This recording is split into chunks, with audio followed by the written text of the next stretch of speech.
let's get into this quickly because we all know what you're here for, and that is to check out a $10,000+ gravel bike.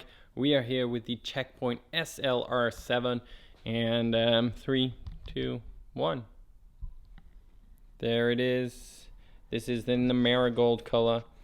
Obviously a fantastic looking color.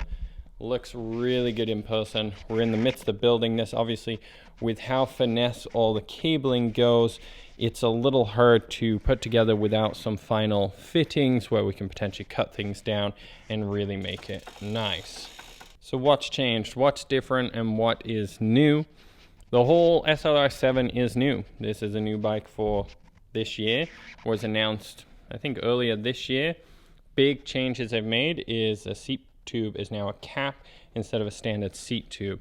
So the feature of that is to allow one, a lighter seat setup, two, a little more compliance and overall stiffness. As well, with that, it leads into an all-new rear IsoSpeed where it does not have a disconnect between the two. It's actually a one-piece here. And what's actually happening is on the inside here, this piece actually goes in and turns left that way. So this piece actually is like that, and then it rockers like a leaf spring off this, and this is one piece here. So a lot more complex, yet a lot more simple. It allows for this top tube to take all the strength and all of it, and allows that same flex. I couldn't see if it added or removed a different amount of flex, or it's just a different way of doing the same job. But it is a lot lighter weight instead of having a big bushing bracket there. Essentially, you still have half of it, but only half of it as opposed to a full amount. You still get that front IsoSpeed, so it's still going to have the control in the front. It's going to work really, really well. All carbon, lightweight. It's going to just be a comfortable, fast frame. As well, they did take out some, not all of the racking mounts. So you're still a gravel bike, you're still an adventure bike, you still get a lot of top tube stuff, a lot of down tube. They remove a lot of the mounts on the fork, so you no longer have a lot of the racking mounts. You get a couple, but all those mid upper ones, they're all gone. You can still put a fender on this if you want, or maybe a rack of some sort, but they've really removed some options of racking. Nothing on the rear for rear rack mounts.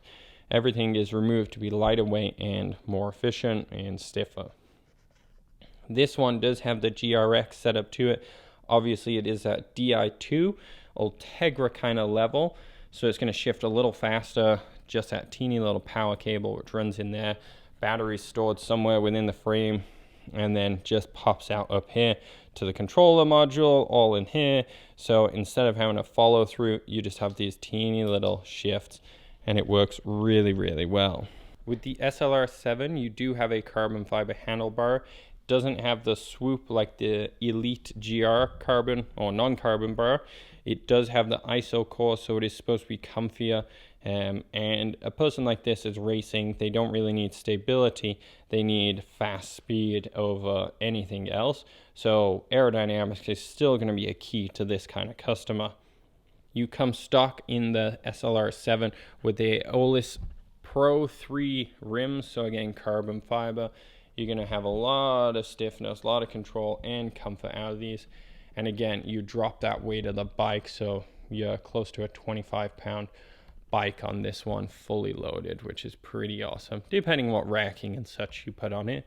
But overall, it looks fantastic. The SLR7 does have that same chamber as the SL5 for storage, but the carbon fiber overall is that 700 series, so a much higher level, lighter weight, stiffer, more compliant. Everything's better about it. The tires are still the GR1 team issue, so obviously tubeless ready, but they don't have a better tire. They don't have a crazy lightweight or anything like that. They just have this one kind of gravel tire, and it works well, honestly. There's not much to gravel tire bikes, or tires for gravel bikes. They all kind of do the same job in a slightly different way. And Trek kind of found a nice rolling resistance or traction level one with little rolling resistance to it. Yeah, the SLR7 looks really good. If you are definitely looking for a faster gravel bike, this is where you should go. All the minor tweaks, frame, geometry, all that is for speed. It is for a faster rolling bike, a race-like level bike. Or it could be someone, we're seeing more and more people who are sticking with just one bike. So they're getting rid of 2 bikes, they're going down to just one. Instead of having a gravel bike and a road bike, they're just having one. So why wouldn't you go for a slightly faster option? Just in geometry and frame changes, you're going to get that from the SLR7 compared to the SL series, which puts you into a definitely more capable for gravel adventures with dropper post enable, or with the ability to have a dropper post, sorry. This thing, the seat mast stuff, you can't do anything other than set up your seat height and let it rock as fast as possible without any play, without any movement, and with a good amount of compliance coming from that upper part where you just couldn't do before because it was designed differently. Brake wise, they do go to a higher end rotor, higher end brake as well, but most importantly, you'll get a lot less brake fade out of that. It's going to control itself better in temperature settings, a lot more breathability, like little vents and stuff, and this metal is better at dispersing heat than anything before that. Yeah, the SLR7 or the SLR series is definitely the race model. It's definitely made for someone who wants to go fast, but with all the carbon, IsoSpeed, big tires, you are still going to be a comfortable geometry gravel bike. It really just takes away the ability to turn this into, I don't know, a mountain bike of the 1990s with fusion of new ones.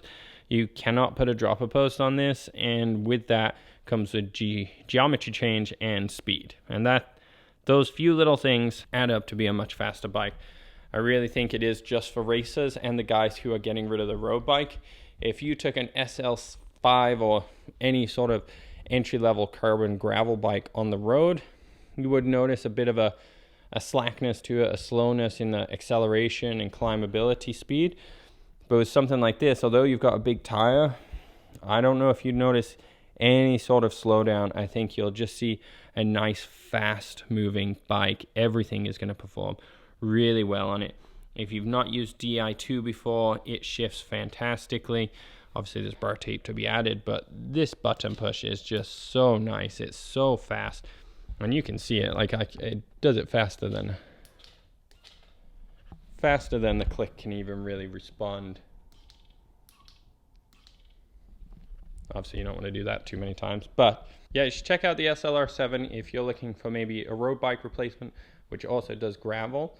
Obviously, you could get a second set of rims or 2 sets of tires, depending on if you're doing a longer event, and you could go to a road bike tire or a road set of rims, right? That is a good combination with this model of bike, whereas the SL5 could do it, but you're still stuck in that kind of relaxed gravel bike geometry.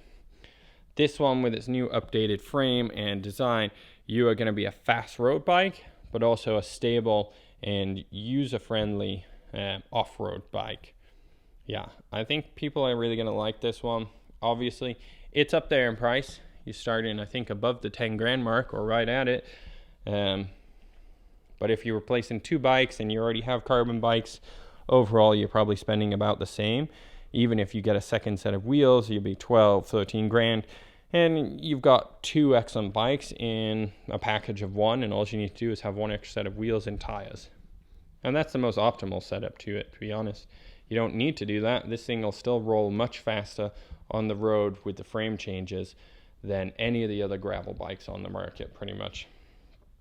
You're getting closer to that Cervelo Aspero kind of setup, but you still get a lot of comfort into it. And that's, I think, one of the benefits to going to Trek. This IsoSpeed front and rear, it doesn't weigh that much, and it gains a lot of comfort. And we're talking like a lot of comfort. And off-road wise, sometimes comfort is more important than rideability, in a sense. You know, a stiff, really fast, agile bike works well.